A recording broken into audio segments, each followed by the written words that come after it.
ప్రయాగ్రాజ్లో shopping చేద్దామని చెప్పేసి వెళ్ళి తిరిగి ఏమీ కొనుక్కోకుండా అలిసిపోతే నాకైతే ఒక పిజ్జా అయితే కనపడింది. చాలా బాగుంది. ఇన్ఫ్యాక్ట్ చాలామంది తీసుకుంటున్నారు. సరేలే ఎప్పుడు డామినోస్లే కదా ఇలా ట్రై చేయలేదని చెప్పేసి ట్రై చేద్దామని మేమైతే ఇక్కడ పన్నీర్ కార్న్ పిజ్జా అయితే చెప్పుకున్నాము. దీని ప్రైస్ వచ్చేసి నాకు 85 రూపీస్ ఏమో పడింది. సో మా డాడీ ఎప్పుడు తినలేదు, ఫస్ట్ టైం అనమాట. సో ఇక్కడ నేనైతే కాస్త చీజ్ ఎక్కువ వేయండి అని చెప్తున్నాను. సో దాంతోపాటు కార్న్ కూడా మంచిగానే వేసాడు. నేను పన్నీర్ పీసెస్ చిన్న ముక్కల కింద వేస్తాడేమో అనుకున్నాను, కాకపోతే పెద్ద పెద్ద పీసుల కింద వేసాడు. ఎందుకంటే పన్నీర్ వీళ్ళ దగ్గర చాలా బాగుంది. ఇన్ఫ్యాక్ట్ చాలా ఫ్రెష్గా ఉందన్నమాట. అందుకని చెప్పేసి నేను పన్నీర్ కార్న్ పిజ్జా అయితే చెప్పుకున్నాను. సో ఇంకా అలా డెకరేషన్ చేసేసాడు దానికి. ఇంకా డెకరేషన్ అయిపోగానే ఒక ఫైర్ వెలిగిచ్చేసాడు. ఫైర్ వెలిగించి మూత పెట్టేసి ఒక పావు గంట సేపు అయ్యాక తీసాడనమాట. తీసి ఒక 6 పీసెస్ కింద కట్ చేస్తున్నాడు.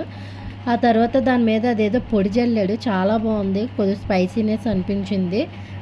సో అంతేనండి. Video like, share, subscribe. Bye. Paneer video paneer లాస్ట్లో చూపిస్తాను, చూసేయండి.